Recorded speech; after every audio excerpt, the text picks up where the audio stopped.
You're listening to Horsemanship, Growth, and Gratitude with Miranda Allen Horsemanship, where we discuss training wins and fails, mindset, personal growth, and everything in between. So grab your favorite cup of coffee or reins and let's ride. Hey there, it's Miranda Allen, and welcome back to Horsemanship, Growth, and Gratitude. In a relatively short amount of time that I have been giving horsemanship lessons over the last few years, I have heard over and over again the same stories from women of all stages of life. These women who are quite awesome, and I highly respect the lives that they've built for themselves, and I admire how they have held on to their horsey dreams even through numerous life challenges. And while their ages, horses, and occupations may differ, they all have the common denominator of, I love my horse and I want to improve on my horsemanship because I feel so behind. I feel so ashamed for my past mistakes with previous horses. I feel so out of touch with current methods. I feel so much fear around getting hurt that I never experienced before, and I don't know how to handle it. And I feel so embarrassed to admit that out loud and to reach out and ask for help. And all I can say is, girl, I see you. I'm definitely you. And you are most definitely not alone. And I've also got you. When I first started out giving lessons, it was just to teach my friend a little bit about barrel racing. She then referred me to another person who knew they needed help, but didn't know what kind of help because they've worked with other trainers, but had no success. For the first few lessons, I was dealing with all sorts of imposter syndrome of, do I really know what I'm doing? Tried giving lessons years ago, but it didn't really click. I'm not a good teacher. I just know how to get on and do the thing. How do I know what to say? How do I know what to do? So I said to myself, okay, clearly the universe wants this to happen. So I'm going to go ahead and give it a try. But if we're going to do this, we're going to do this my way. I'm not just going to stand there and tell you how to sit pretty like every other trainer. You're going to learn how to think like a trainer because that's what I know. I'm going to start out teaching all the groundwork that I learned in college since I know that pretty well. And it really made a huge improvement in my own personal horses over the years. Several lessons in, my client was growing in leaps and bounds, and not just they knew how to handle their horse differently, but also in confidence in themselves about how to handle horses. The fear they had was starting to crumble away. I remember thinking, that's interesting. As I started taking on more and more clients, I started gaining more and more confidence in saying, hey, if you want to work with me, we're starting first with groundwork and psychology. Just trust me on the process. It's going to go a long way to help you connect with your horse and help you fill in any holes and for me to get a feel of where you're at.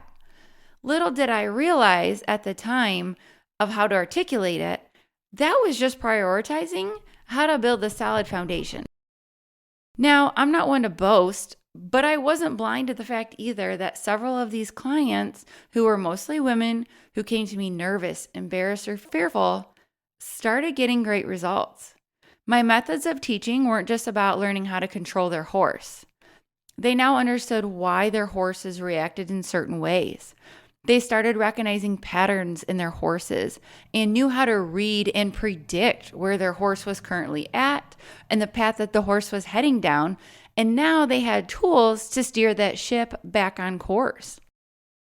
I also noticed their confidence in themselves also skyrocketing because they no longer felt incapable. They could actually see the progress. Their horse started recognizing the shift in their energy too and started gaining more and more respect for the owners. And an incredible byproduct, other horse friends started noticing their improvements too and started asking them for help. Like, how cool is that?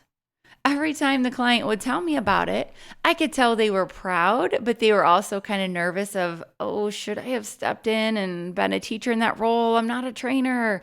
And I would always tell them, hey, that is amazing because you are the one who put in the hard work to get into that position. If it's something that you know well enough and you feel comfortable with explaining it to a friend, by all means, teaching it to a friend is only going to strengthen your own knowledge. Here is where I think the secret sauce is in this approach. Women make up 90% of the horse industry, but still to this day, a majority of trainers are men. Heck, even most saddles have trees that are designed for a man's pelvis when a woman's pelvis is angled completely different. And don't even get me started on how a woman's mind gets rewired after having kids. All of these women that I've worked with are brilliant people, but I think they just didn't have anyone who could relate to them and communicate with them in a way that makes sense to them. What I know about fear is that it's caused by the unknown, plain and simple. And I'm 1,000% in the same boat as so many other women out there, where I know what goals I have in my life, but I easily allow fear to sometimes bulldoze me over to keep me from making progress. When I know darn well that if I could just get past the first few steps, I would be unstoppable, but those first few steps are the hardest. And in this case, it's raising their hand and saying, hey, I don't know what to do. I'm scared. Can you help me? That's why I just started calling the way I approach the initial lessons with me is the Groundwork Reset Program. Because that's exactly what so many women who are more than capable need. Just a reset. They have what it takes already. They just sometimes need somebody who is going to believe in them and give them a few tools that they can do to prove it to themselves. What I believe is so unique about the Groundwork Reset Program is that I take the time to explain the psychology of the horse first. Because once a rider understands the why, we just removed a good portion of the unknown. And with that goes the fear. Because we're not fearful of our horses, are we? What we're fearful of is we're fearful of not knowing if they're going to spook. We're fearful of not knowing if they're going to buck us off. We're fearful of not knowing if they're going to push us over. But now we can see they were spooking because they have been on the lunch menu of a predator their entire life. It's been in their DNA for 55 million years. And they didn't feel like we were a confident enough of a leader who was going to keep them safe because we weren't. And we can now see that they were bucking because they were getting a million different mixed signals from us, and they were just as confused, frustrated, and felt just as misunderstood as we do. And we can now see the difference in the thinking versus the reactive side of the mind. And we have the confidence in our ability now to at least get the horse to be using the thinking side of their brain. You know, from there, we might not know 100% what to do, but at least we know that we're going to be in a safer position if we have our horses in the thinking state of mind to figure it out.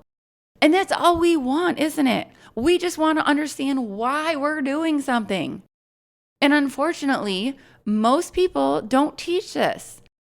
It breaks my heart to think about how many women out there are giving up on their horsey dreams because they're letting fear take the driver's seat.